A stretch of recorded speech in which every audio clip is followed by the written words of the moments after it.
नमस्कार, स्वागत है आप सभी का 3 के सवाल में। मैं हूं आपके साथ किरण। नमस्कार, मैं हूं आपके साथ शिवम दत्त मेहता और मेरे साथ है मेरी सहयोगी। नमस्कार, मैं हूं आपके साथ 3 के सवाल में ऋतु। और शुरुआत करेंगे सबसे पहले बात, आज क्या मुद्दा रहने वाला है आपको उससे अवगत करवा देते हैं। क्या आज आतंकवाद का नया और बेहद खतरनाक रूप सामने आ रहा है? क्या कभी जंगलों और पहाड़ों में ट्रेनिंग लेते आतंकवादी अब शहरों में ठिकाना बना रहे हैं? कभी तर्क दिया जाता था कि गरीबी और बेरोजगारी की वजह से उन्होंने हथियार उठा लिए, या फिर कम पढ़े लिखे लोगों को बरगला करके आतंकवाद के रास्ते पर लगा दिया। लेकिन आज आतंकवाद का जो नया स्वरूप सामने आ रहा है उसने इन सभी दलीलों को नकार दिया है।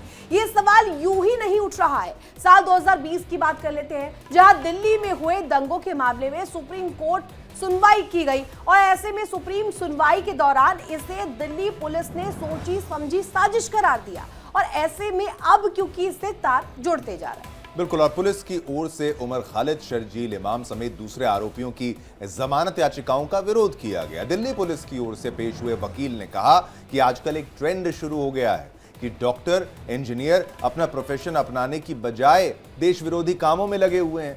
दावा किया गया कि सीएए के खिलाफ प्रोटेस्ट को सुर्खियों में लाने के लिए अमेरिकी राष्ट्रपति ट्रंप के दौरे के समय ही प्रदर्शन किया गया। यह भी चाल थी। दिल्ली पुलिस की ओर से पेश हुए एडिशनल सॉलिसिटर जनरल एसजी यानी कि एसवी राजू ने शर्जील इमाम के कथित भड़काऊ भाषणों के वीडियो कोर्ट में दिखाए। और वहीं देखिए कि दिल्ली पुलिस की ओर से दिखाए गए वीडियो को लेकर के ये बताया जा रहा है कि इन वीडियो में शर्जील इमाम साल 2020 में हुए दिल्ली दंगों से पहले साल 2019 और 2020 में जामिया अलीगढ़ और आसनसोल में भाषण देते हुए दिख रहा था। इस दौरान देखिए कि कई देश विरोधी बातें भी कही गई। अभी दिल्ली में हुए ब्लास्ट के बाद जांच एजेंसियों ने जो खुलासा किया है वो तो रोंगटे खड़े कर देने वाला है। समाज का बेहद प्रतिष्ठित माने जाने वाला डॉक्टर ही आतंकवादी बन गया। न केवल वो खुद कट्टरपंथ की राह पर चल पड़ा, बल्कि उसने अपनी फौज तक खड़ी कर डाली। उसमें जिसके पास जो है कई सारे पढ़े लिखे लोग थे। देखिए, क्वालिफाइड डॉक्टर शामिल हुए इसमें। सवाल ये कि क्या यह आतंक का नया स्वरूप बेहद डरावना नहीं है? बिल्कुल, इस खास मुद्दे पर आज हम बात करेंगे। हमारे साथ मेहमानों का खास पैनल जो है वो जुड़ेगा, लेकिन सबसे पहले 3 का सवाल में कौन से वो 3 महत्वपूर्ण सवाल हैं, पहले सवाल का रुख करते हैं। पहला सवाल सबसे महत्वपूर्ण, पढ़े लिखे लोगों को कोई कैसे कट्टरपंथी बना सकता है? मेजर प्रश्न। दूसरा प्रश्न, तो देखिए, दूसरा बड़ा प्रश्न ये कि डॉक्टरों, इंजीनियरों का आतंकवादी बनना क्या खतरनाक ट्रेंड नहीं है? और देखिए वहीं तीसरा सवाल, पढ़े लिखे लोगों को कट्टरपंथ की राह पर जाने से कैसे रोका जा सकता है? ये भी एक बड़ा सवाल है। तो ये 3 सवाल है और इन तीनों सवालों पर जवाब जो है तलाशने की हम कोशिश करेंगे। हमारे साथ कई सारे यहाँ पर खास मेहमान जो है वो जुड़ रहे हैं, उनसे हम आपका तारुफ करा देते हैं। हमारे साथ जूही अरोड़ा, वकील, सुप्रीम कोर्ट की, कुछ देर के बाद जुड़ेंगे। महबूब रजा, मुस्लिम स्कॉलर है, वो हमारे साथ जुड़ चुके हैं। डॉक्टर फिरोज मंसूरी जी, राजनीतिक विश्लेषक है, कुछ देर के बाद हमारे साथ यहाँ पर जुड़ेंगे। और महबूब रजा जी, सबसे पहले आपका यहाँ पर रुख करते हुए, ये जो व्हाइट कॉलर टेरर मॉड्यूल है, मतलब कहे कि बहुत ज्यादा चिंता की बात, और इसे दरकिनार भी नहीं किया जा सकता। अब तक जंगलों में हमने देखा, आप आतंकवाद की ट्रेनिंग लेते हैं, वहां पर आप पनाह लेते हैं, वहीं पर आप अपना हाइड आउट बनाते हैं। लेकिन अब तो शहरों के अंदर में स्थिति अगर ऐसी है तो इसके लिए क्या ठोस कदम होने चाहिए? इसके लिए बाकी समाज के लोगों को किस तरह से आगे देखने की जरूरत है, या अपनी आंखों को खुले रखने की जरूरत है? बहुत बहुत शुक्रिया मोहतरमा, आपने बहुत अच्छा सवालात, 3 सवालात उठाए। ये तीनों जो है वक्त के लिए जरूरत भी है और अहम भी है।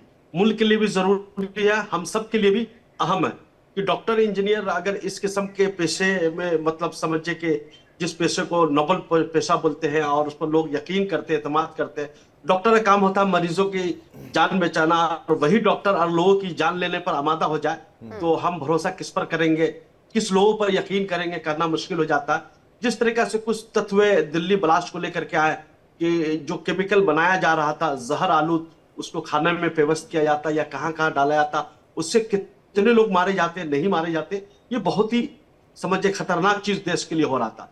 मगर ये समझना है कि ये लोग किनके साथ मिले हुए थे, किनके कहने पर ये सारे काम को अंजाम दे रहे थे, इनका तार कहां तक जुड़ रहा है, किस मुल्क के दुश्मन, जो हमारा पड़ोसी मुल्क दुश्मन है पाकिस्तान, उनके साथ इनका क्या रिलेशन है, किस तरीका से नेटवर्क को ये सजा रहा था। ये चीज सबसे पहले आया होना जरूरी है मगर बार सर बार इसके हम बारे देख में तो रहे हैं कि दिल्ली जानकारी मिल ब्लास्ट को गई, लेकर जैश के- से संबंधित थे। अभी तो कई सारे ऐसी गिरफ्तारियां हो रही हैं जम्मू कश्मीर में, ये खास तौर से आतंकवाद, ये अनंतनाग पुलवामा के रहने वाले थे। मतलब इतनी जानकारी तो अभी तक सामने आ गई। 42 ऐसे वीडियोस मिले जिसमें आप देखिए कि बम बनाने के लिए इनको वीडियो दिया गया था, और 200 उसके बाद आगे बढ़ जाती हैं चीजें कि आपको कैसे अपना पूरा मॉड्यूल तैयार करना है। यानी पूरी एक प्लानिंग थी।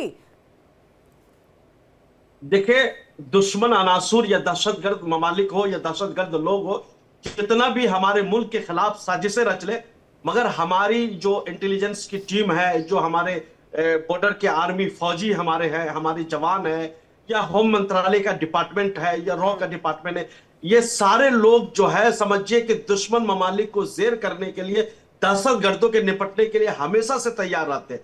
वो हमेशा हर पल हमारे जो नौजवानों ने, डॉक्टर हमारे फिरोज जवानों ने, मंसूरी जी, आपका भी बहुत बहुत स्वागत है। जूही जी भी जुड़ चुके हैं, आपका भी बहुत बहुत स्वागत है। इसी चीज को आगे बढ़ाते हुए, हमारे सुरक्षा एजेंसी, हमारे इंटेलिजेंस ब्यूरो, ये सब तो तब एक्टिव है। इंटेलिजेंस ब्यूरो तो चलिए पहले पूरी जानकारी दे देते हैं, बाकी सुरक्षा एजेंसी, बाकी जांचकर्ता दल, जो तमाम चीजें हैं, ये सब तो बाद में होते हैं। पहले की क्या तस्वीर होनी चाहिए? इनको बरगलाया नहीं जाना चाहिए? कैसे ये एजुकेटेड लोग जो हैं यहां पर इस तरह से उनका ब्रेन वॉश कर दिया जाता है? कैसे ये इनके चंगुल में फंस जाते हैं? अभी के वक्त में तो सवाल ये है, और क्या इसके लिए जो है एक सोसाइटी को करने की जरूरत है, और साथ ही साथ गवर्नमेंट के लिए भी। मंसूरी जी, आपसे सवाल था। जी किरण जी, बिल्कुल आप सही कह रही हैं। और ख़ास तौर पे जब तक समाज इसके लिए पहल नहीं होगा, समाज के स्तर पर जब हम लगातार इसको पहल आगे नहीं बढ़ाएंगे, और जब तक हमारी पूरी सोसाइटी इसको लेके चिंता नहीं करेगी। देखिए, नेशनलिज्म और राष्ट्रीयता जो है, वो कोई देश अपना देश होता है, और कोई पढ़ा लिखा आदमी इस स्तर तक कैसे जा सकता है? तो निश्चित तौर पे कहीं ना कहीं हमारे कैरिकुलम में कमी है, कहीं ना कहीं हमारी वो तमाम चीजें जिससे कहीं ना कहीं हम मिस कर रहे हैं। आज हमारे देश के यशस्वी प्रधानमंत्री लगातार तिरंगा यात्रा और तमाम चीजों को करके भारत की एकता, अखंडता को समृद्ध रखने के लिए वो तमाम प्रयास कर रहे हैं, कोई कसर नहीं छोड़ रहे हैं। कहाँ लैक ऑफ मिस्टेक है, कौन सी चूक है, ये हमको देखना होगा। सर ये जो आप कह रहे हैं लैक ऑफ मिस्टेक या लूप होल इसे कहें, तो ये हो रहा है और ये पर्याप्त है। हम देख रहे हैं इसी तरीके के मामले सामने आ रहे हैं, और इन पर काम करने की सख्त आवश्यकता है। जूही अरोड़ा जी हमारे साथ जुड़ी हुई हैं। मेरा सवाल मैम आपसे ये रहेगा, क्योंकि हम देख रहे हैं कि बहुत खतरनाक एक ट्रेंड शुरू हो गया है। यहाँ पर अब टारगेट उन लोगों को नहीं किया जा रहा है कि जो पीछे समाज में ऐसे लोग हैं जो कि अनपढ़ है, जो पढ़े लिखे नहीं है, या फिर जो दूसरे ऐसे तबके से आ रहे हैं जिन्हें ब्रेन वॉश इजीली किया जा सकता है। लेकिन अब जो ट्रेंड है वो ये है कि सफेद पोश लोगों को ढूंढा जाए, व्हाइट कॉलर लोगों को ढूंढा जाए, जिन पर कभी जो शक है, शक की सुई जो है वो जाए तक ना, चाहे वो डॉक्टर्स हो, इंजीनियर्स हो या शिक्षक हो, इस तरीके के लोगों को टारगेट किया जा रहा है। अगर संविधान की नजर से देखें तो क्या प्रारूप होना चाहिए, कैसे इसे कटघरे में एड्रेस किया जाना चाहिए? देखिए, जिस भी इंसान, कोई भी अगर आरोप जिस पे लगता है, और अगर वो क्राइम को एक क्राइम करने के लिए तैयार रहता है, या क्राइम घटित होता है जी, किसी भी इंसान से, चाहे फिर वो पढ़ा लिखा हो, चाहे फिर वो अनपढ़ हो, चाहे फिर वो बच्चा हो या उस बड़ा हो, बुजुर्ग हो, उसमें देखिए भेद बुजुर्ग और बड़े में तो करा जा सकता है कि बच्चा जो है नाबालिग है, उसको अकल नहीं है, उसको आप ब्रेन वॉश कर सकते हैं। बट क्योंकि पढ़ा लिखा और अनपढ़ है, उसमें ऐसा कोई भेदभाव हमारा कॉन्स्टिट्यूशन करता नहीं है जी। ठीक है, ये पहली चीज मैं बता सकूं आपको कि अगर आप पढ़े लिखे नहीं है तो ये नहीं कि आप पढ़े लिखे नहीं है तो आपको सजा कम होगी उसी चीज की टेररिज्म में, और क्योंकि आप पढ़े लिखे हैं तो आपको सजा ज्यादा होगी। सजा बराबर ही है, राइट। हमारा संविधान एक ही सजा देता है। लेकिन जूही मैम आप जो कह रही हैं वो मैं उससे बिल्कुल सहमत हूँ, मैं एग्री कर रही हूँ इस बात पर कि जो संविधान है वो कहा जाता है कि दोनों जो तबका है, चाहे वो पढ़ा लिखा हो या ना पढ़ा लिखा हो, दोनों को एक ही तराजू में तोलता है। लेकिन मेरा सवाल ये है कि ऐसे जो लोग हैं, जो ये नेक्सस जुड़ता है, अभी जैसे हम देख रहे हैं जो हालिया में जो मामला सामने आया, मैं उसी पे आ रही हूं, तो डॉक्टर्स को चूज किया गया जूही मैम। बिल्कुल, देखिए मैं उसी पे आ रही हूँ कि जिस तरीके से इन्होंने एक डॉक्टर वर्ग को चूज किया, हाँ। क्योंकि पहली चीज तो ये हमें पता है कि डॉक्टर जैसे लोगों को जहां हमारे देश में भगवान की श्रेणी में रखा जाता है, उनपे कोई शक नहीं होता, उनके लाइसेंस शायद ना रोके जाए, उनकी गाड़ियों को शायद ना चेक किया जाए इतनी, इसलिए वो इतनी जल्दी एक इन्वेस्टिगेशन की रडार पे नहीं आते हैं जनरली। तीसरा, उन्होंने ये सोच के ऑब्वियसली, क्योंकि देखिए पढ़े लिखे हैं, इन्हें पता है केमिकल्स किस तरह से यूज होते हैं, ब्रेन्स कहाँ अप्लाई कर सकते हैं, बिल्कुल बेवकूफ नहीं होते। इन लोगों को पता है कि किस तरह से ह्यूमन बॉडीज को डील करा जाता है, ह्यूमंस को डील करा जाता है। जो पढ़ा लिखा आदमी है, जो स्पेसिफिकली मेडिकल फील्ड से जुड़ता है, उसे एक एक चीज पता होती है। और उसके अंदर कहीं ना कहीं ये जो ब्लड होता है ना, जैसे अगर आप देखिए, जो पैसे पहले हम कसाब के जो हमने इंटरव्यूज कभी आए कभी देखे होंगे, आपने देखा होगा शुरू में ये लोग खून से डरते हैं। जो ये टेररिस्ट होते हैं कम उम्र के या अनपढ़ गवार को ये थोड़ा सा बना के माइंड वॉश करके जो खड़ा करते हैं, कहीं ना कहीं इनके पास बैकअप होने के लिए, बैकआउट होने के लिए एक ऑप्शन हो सकता है कि ये खून को देख के डर जाए या किसी तरीके से इनमें अकल ना हो। बट अब जो वो चूज कर रहे हैं वो पहले से ही बिल्कुल पक्के, दिल से पक्के। मेडिकल फील्ड में अपने आप ही आदमी जब उतरता है, वो बॉडीज को डील करता है, वो पेशेंट्स को डील करता है, खून और इन सब चीजों से उनके लिए तो यूं कहा जाए जूही जी कि more confident people are being chosen अब। ऐसे में ये कहा जाए कि यहाँ पर सीधे तौर पर टारगेट ये किया जाएगा कि अब ऐसा कानून, ऐसा एक लूपहोल जो अब बन रहा है, इसे कैसे न्याय के कटघरे में लाया जाए, यही सवाल है मेरा। देखिए, न्याय के कटघरे में तो ऑब्वियसली जब इस तरह के लोग एक से एक जुड़ेंगे, कड़ी बनेगी, तो कहीं ना कहीं हमें एविडेंस मिल रहा है कि ये एक आदमी का काम नहीं है। जैसा कि इससे पहले भी बोला गया कि ये पीछे से चली आ रही है चेन, और कहीं ना कहीं मास्टरमाइंड। मैं कह रहा हूं कि ये तो थोड़ा सा, मतलब मैं कहूंगा बहुत नया नहीं है। पहले आप ये समझेंगे कि भाई गरीब आदमी को आप आतंकवाद की ओर खींचते हैं, उसमें पैसे का लालच होता है कि भाई तुम मरोगे तो तुम्हारे परिवार को इतना मिलेगा, वो मिलेगा, हालांकि मिलता कुछ भी नहीं है, ये सत्य है। दूसरा जो पूछते हैं कि भाई ये जो खून से भी डरते हैं, तो भाई इनको नशा कराया जाता है, ड्रग्स दी जाती है, और ड्रग्स के नशे में ही अपने सारे ऑपरेशंस को ये करते हैं। तो ये दो बातें बिल्कुल साफ है। लेकिन एक मामला आज जो हम यहाँ पर कर रहे हैं, जो जिस पर चर्चा कर रहे हैं, इसमें ये डॉक्टर्स की बात तो है ही है, लेकिन शर्जील इमाम जैसे लोग, मेरा ये सवाल हमारे मुस्लिम स्कॉलर्स जो हमारे साथ जुड़े हुए हैं उनसे मैं पूछना चाहूंगा। महबूब रजा जी, शर्जील इमाम जैसा व्यक्ति, देखिए कितने इसने स्टेटमेंट्स दिए थे, सीए एनआरसी को लेकर प्रोटेस्ट अगर करना है तो करें, वो अलग बात है, विरोध, लेकिन भारत को अलग कर देंगे, ये बेल मांगते हैं, फिर कहते हैं हमें जमानत दे दो। चिकन नेक की बात करते हैं, वो 16 से 22 किलोमीटर का सिलीगुड़ी कॉरिडोर है, कहते हैं वो मुसलमानों के कब्जे में है। ये बार बार मुसलमान मुसलमान मुसलमान करते करते, और ये इतने खुले में घूमते हैं और देश में इनको संरक्षण भी मिला हुआ है। क्या इतनी आजादी होनी चाहिए महबूब रजा साहब कि आप अपने मजहब का नाम लेके कुछ भी करके निकल जाएंगे, कुछ भी कह देंगे? इतनी आजादी सही है क्या महबूब रजा साहब? बहुत बेहतर आपने सवाल पूछा है, बहुत टेक्निकल भी सवाल है। देखिए, धर्म का इस्तेमाल या मजहब का इस्तेमाल पर्सनल बेनिफिट के लिए या अपनी आइडियोलॉजी को आगे बढ़ाने के लिए ये नहीं होनी चाहिए। कोई भी मजहब हो, मजहब का एक अपना उसूल है, प्रिंसिपल है, मजहब अपने प्रिंसिपल पे ही चलता है।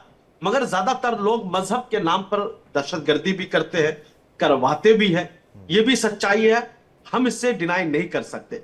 मगर किसी भी मजहब में दहशतगर्दी फैलाने वाले या दहशतगर्द का कोई भी जगह नहीं। दुनिया के किसी भी मजहब को आप ले लीजिए, सिर्फ मैं इस्लाम धर्म की बात नहीं करता, हर धर्म की बात करता हूं। किसी भी मजहब में मुस्लिम स्कॉलर होने के नाते, एक मुस्लिम, आप कोई हिंदू धर्म गुरु हो तो हम उनसे सवाल पूछें उनके मतलब का, लेकिन आप एक मुस्लिम स्कॉलर हैं, और ये थोड़ी सी अफसोस की बात है कि जो आतंकवादी अभी के केस में है, या फिर जो जहर मिला रहे थे, जो पेबस्त कर रहे थे, आप कह रहे हैं जहर डालने, ये मुसलमान है और इनको ब्रेन वॉश करने वाला इमाम।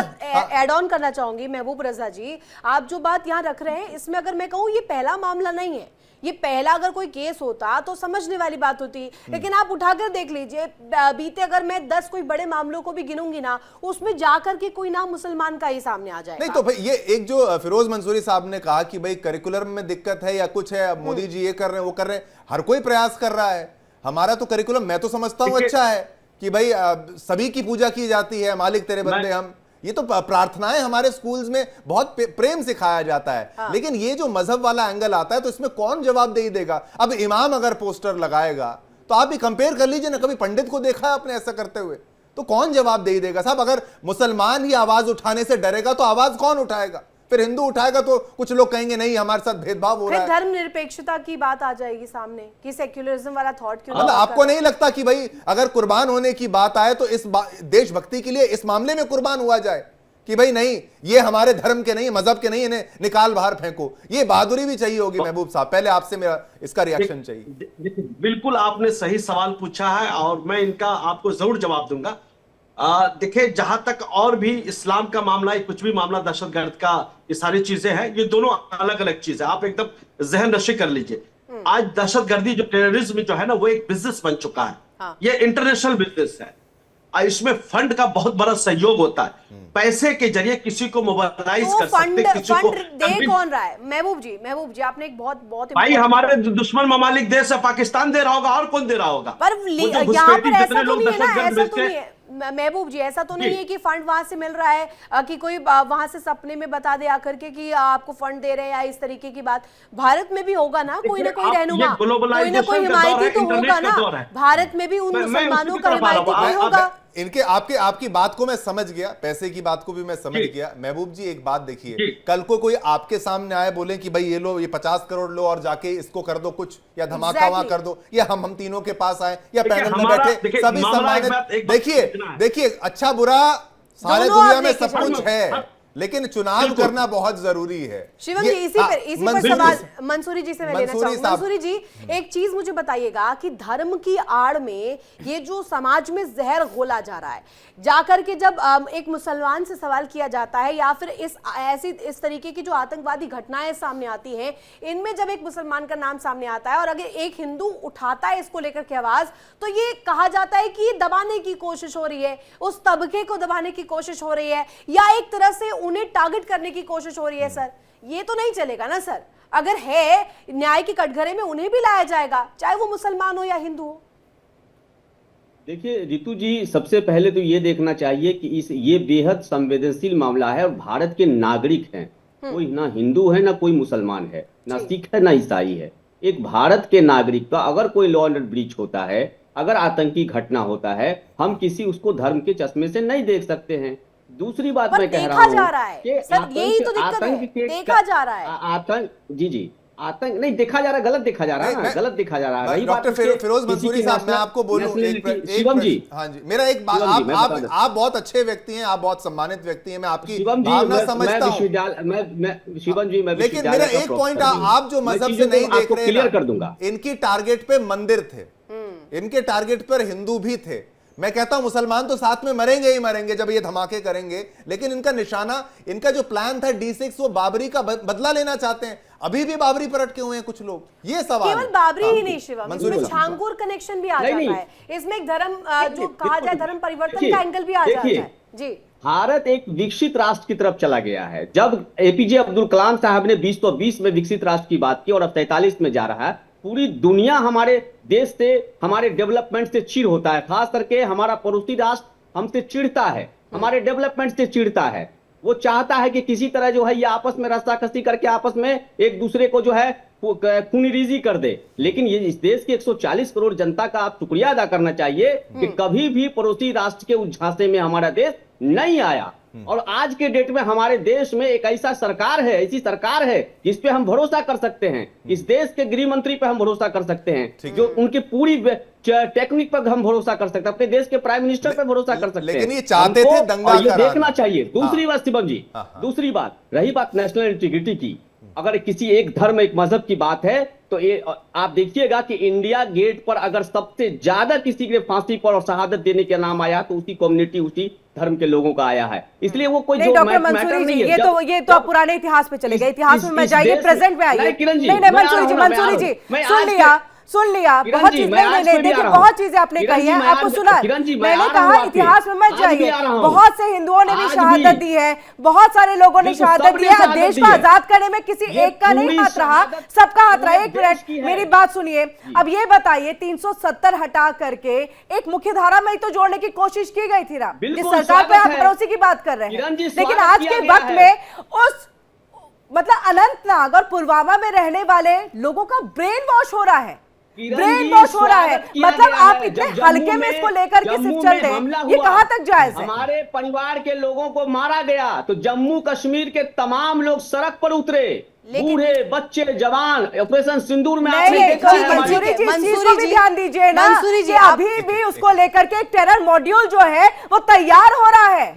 कुछ लोग तो लाल चौक पे आपको दिखाई दिए जो लगा कि आपकी समाज बेहतरी में के लिए चेंजेस के लिए असामाजिकता है, है। लेकिन इसके बाद उसका बताइए ये उत्साह टेरर हम मॉड्यूल जो बन रहा है हमारे देश जो का आपको कानून अनंतनाग है। पुलवामा से है, किरण जी, क्या इनको समझाने का दायित्व कौन उठाएगा? कौन उठाएगा? मानता हूं, यानी किरण जी, आपको इस आपको देश यहाँ में- पर अल्फला यूनिवर्सिटी दी जाती है जिसको मान्यता दी जाती है, ठीक है, उसमें आपको पढ़ने की इजाजत दी जाती है, आप पढ़ते भी हैं, आप अच्छा एजुकेशन भी लेते हैं, आप चंडीगढ़ भी जाते हैं पढ़ने के लिए, लेकिन तुर्की जाते हैं ब्रेन वॉश करा के चले आते हैं। मतलब भारत की परंपरा, भारत की संस्कृति आपके जहन में नहीं आती और फिर आरोप लगाते मुख्य धारा से नहीं जोड़ा गया। इसी चीज पे कहिएगा। फोकस करने की आवश्यकता है ना। आज पूरा देश इकट्ठा है, यूनाइट मंसूरी है, जी, लेकिन कौन करेगा असामाजिक तत्व फोकस? जो है वो खड़े मैं हैं। महबूब रजा लेकिन जी से उसका चाहूंगी, इलाज हमारे यहाँ महबूब संविधान रजा है। जी, संविधान महबूब की रजा जी, मैं आ रही हूँ एक कहीं मिनट, से कौन कोई करेगा confusion सर नहीं है। फोकस? महबूब रजा जी, कौन कोई करेगा confusion फोकस? नहीं है। कौन संविधान करेगा हमारे लिए फोकस? उपचार है। ये हाँ, आप करेंगे, हम करेंगे। आप और हम कर रहे हैं ना सर, बिल्कुल। उन तक शिवम बातें कौन साहब ने पहुंचाएगा? बहुत बेहतरीन सवाल पूछा कि मंदिर के ऊपर टारगेट किया था। ये मैं इस बात से सिर्फ इत्तेफाक नहीं रखता हूँ। अजमेर में जो ब्लास्ट हुआ था वो किन लोगों ने किया था? अरे साहब, वो तो मुसलमानों की दरगाह थी। मक्का मस्जिद में जो ब्लास्ट हुआ था, हिंदुस्तान में जो दहशतगर्दी से सबसे ज्यादा पीड़ित है, सबसे ज्यादा चलिए महबूब परेशान जी, है, महबूब जी, यहाँ अब इसी का पर आती हूँ मैं। मुसलमान एक है, मिनट, यहाँ एक का मिनट, माइनॉरिटी है। बड़ी बात क्या कह रहे हैं सर? माइनॉरिटी है, नहीं, करता तो नहीं, एक नहीं, आदमी है, कैसे? करता कैसे? 2 4 5 लोग करते, कैसे? मगर हम अच्छा। सारे मुसलमान इसको भुगतते हैं। रास्तों पर हमारे पर जुल्म ज्यादा हो जाती है। सर, मासूम लोगों आप- पर ब्रेन सारे वॉश मामला जी, आ लाल जाते हैं। किला आपके लिए क्या है? मैंने- लाल किला आपके लिए क्या है? मुझे बताइए लाल किला आपके लिए क्या है? लाल एक किला लाइन में इस पर जवाब सरासर दीजिएगा। दहशतगर्दी है। लाल किला आपके लिए क्या है? ये बताइए महबूब रजा जी। मुस्लिम स्कॉलर इस डिबेट में आए हैं, मुझे वो बताएंगे आज की आज उनके लिए लाल किला क्या है? लाल किला में जितने लोगों ने ब्लास्ट में मुलव्विस थे, महबूब जी, जिन लोगों ने भी मेरे किया, सवाल 14 का की जवाब जान नहीं गई। दे रहे हैं मैं आप। बिल्कुल- मेरे सवाल का जवाब दीजिए। आपने ठीक है मंदिर मस्जिद हटाइए इसको साइड। मैं एक बिल्कुल लाइन में हटा। जवाब चाहती हूँ। लाल किला आपके लिए क्या है? क्या है आपके लिए लाल किला? लाल किला देश का धरोहर है, देश की और शान देश है, की देश धरोहर के में आने वहां पर वाले ब्लास्ट प्लान हमारे हो रहा है देश के सर, और आप यहाँ पर प्रधानमंत्री माइनॉरिटी में वहां पर लगे हुए देश की हैं, झंडा- आप मेजोरिटी में लगे जी। हुए हैं। आप ये लड़ाई लगाएंगे क्या यहाँ पर?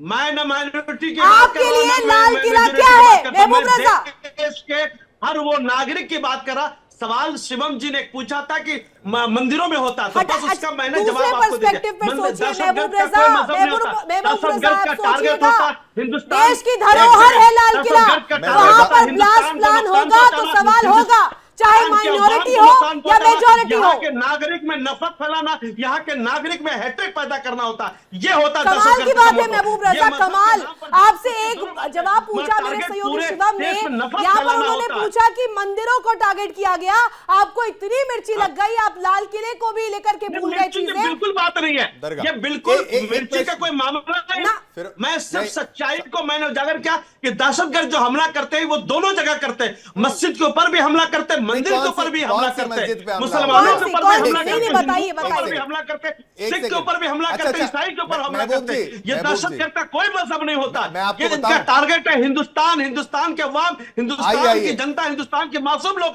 यहाँ का टारगेट होता है। इसके देखो। में जो लोग भी आ सकते हैं, एक ये सारा मामला होता है। एक साइकिल के पहिए की तरह डिबेट वापस घूम के वही पॉइंट पर आ गए जो मैंने शुरुआत में कहा था। मैंने कहा था कि आवाज किसको जी। उठानी होगी, आपको उठानी होगी। आप देखिए, आप बिल्कुल मुसलमान मैं होने के उठाऊंगा, नाते उठाएंगे। ऐसे मैं- पॉइंट्स पर- ना पर- उठाया प्रेमी करिए लोग आप। उठाएंगे। ऐसे पॉइंट्स ना उठाया पर करिए आप। दूसरी बात, अब आप दरगाह पर उसको ले बिल्कुल गए, कोई दरगाह बात पर हम ले लोग गए मिलकर आप के उठाएंगे, नहीं, भाई, दरगाह देश को बचाएंगे, नहीं, अरे देश अरे के मेरी लिए तो सुन कुर्बानी लीजिए। पेश करेंगे। आप मुस्लिम स्कॉलर मेरी तो सुन लीजिए। दरगाह को लेकर तो आपके इस्लाम में भी कुछ बातें हैं कि भाई दरगाह को हर कोई मानता नहीं है। हाँ। आपके लिए तो इबादत गाह एक ही जगह है, ये बात आप मानते हैं कि नहीं? नहीं, देखिए हाँ। दरगाह को कौन मान रहा नहीं, मैंने वो नहीं, बात नहीं। है ना, दरगाह सर, एक अरे मिनट, तो साहब, एक- आप एक- उसको एक लेकर जगह डिफेंड वहाँ पर कैसे लेने कर में सकते हैं बुजुर्ग फिर? वो मैं पर है। कह रहा हूं, चलिए बिल्कुल आपकी बात सही सिर्फ एक है। वाहिद अच्छा दरगाह है अच्छा सुनिए, हिंदुस्तान में, नहीं, हिंदू मुसलमान महबूब सिख रजा ईसाई जी, सभी लोग मानते हैं। आपको दरगाहों को भी बचाना है और आपको ताजमहल को भी बचाना है, क्योंकि आपको ये पता होना चाहिए किसी भी और व्यक्ति की कब्र वबर ऐसी किसी की अनुमति नहीं है इस्लाम में। ताजमहल आतंकवादियों के निशाने पर है, ये आप मज़ारों का जानते हैं ना? कॉन्सेप्ट देखिए ना। मज़ारों वो का अलग कॉन्सेप्ट टॉपिक नहीं है। मज़ारों का उसको कॉन्सेप्ट मत बताइए बोलिए। महबूब क्या? रजा मुझे। मैं कह रहा हूं आपने बिल्कुल सही किया, आपने बिल्कुल सही कहा कि भाई आतंकवादियों के चक्कर में परेशान मुसलमान देश का ही होता है। हाँ। लेकिन अब आपको हाँ, आवाज बिल्कुल। भी आपको उठानी पड़ेगी ना। वो तो जो अरे वो हजूर, मैं हम कहता हूं ये हर ब्रेन जगह पे वॉश हम नहीं लोग है। इसके दिक्कत क्या है खिलाफ महबूब इमामों को रजा भी- पता है? आपकी दिक्कत क्या है? इमामों की भी कहते हैं इसके आपको खिलाफ जब पूछा तकरीरें जाए, कीजिए, खुतबा में नहीं, बयान नहीं, दिए, नहीं, जुमा के दिन आपको बयान जब करे, पूछा सब जाए लोग मंदिर कहता, को लेकर कोई भी के, ऐसा आपको मुसलमान हमको तकलीफ बता वहां हो दीजिए गई, जो आपने लाल खुद किला कबूल बलास लिया यहाँ पर। जूही जी से में कराओ, एक सिंगल लास्ट कमेंट मुसलमान जूही का जी। नाम नहीं बता पाएंगे। अच्छा, ठीक, बिल्कुल कोई नहीं बात, हम लोग समय करते नहीं है, हैं। समय हम नहीं। लोगों ने जम करके इसकी फिरोज मुखालिफत मंसूरी की जी है। से। नहीं, अब ये बिल्कुल। इंसानियत लाल का किला दुश्मन है, देश मुल्क का की दुश्मन है, धरोहर मजहब है, का दुश्मन है। महबूब रजा उतनी ही ठीक है, इम्पोर्टेंट दुश्मन है जितना फिरोज कोई मंसूरी जी, मस्जिद देखिए, होगा या कोई मंदिर होगा। समाधान तो खोजना होगा ना। ये व्हाइट 10 कॉलर सेकंड है बस, लेकिन टेरर हाँ, मॉड्यूल हाँ। बन जाए, ये हम सबके लिए बहुत बड़ा चैलेंज, चुनौती और एक कहें कि आने वाले दिनों के लिए बहुत दहशत भरी चीजें हो जाएंगी। कौन खोजेगा इसका समाधान? खोजना होगा। क्लोजिंग 30 सेकेंड्स में सर। करोड़ की अवाम है, नहीं, नहीं, जनता नहीं, है, फिरोज दस मंसूरी के जी। दिल में देश। ठीक है फिरोज नहीं, मंसूरी, बिल्कुल, 30 सेकेंड्स किरण में जी, सर। किरण जी, ऋतु जी और शिवम जी, बिल्कुल इसका समाधान खोजना होगा। और मैं किसी चश्मे से नहीं देखता हूं, मैं एक चश्मा देखता हूं, भारत का नागरिक हमारी एकता, अखंडता और हमारी संपूर्णता पर कोई हमला करेगा, इसको बर्दाश्त नहीं करेंगे। ठीक है, और समय अपने इतना ही था। समाज में बहुत बहुत किसी- धन्यवाद। और हम ये हमेशा कहते हैं हमारी डिबेट्स में कि भाई देश का सौहार्द बना रहे, हिंदू मुसलमान सदैव एक रहे और पाकिस्तान की हर हरकत जो है वो फेल हो जाए, वो हमेशा नाकाम रहे। और ये जितने भी दंगे कराने का प्रयास करें, इनके देश में दंगे होंगे, आप हमेशा देखना, ये आपस में साथ में नहीं रह सकते, ये हमारे यहां दंगे कराना चाहते हैं।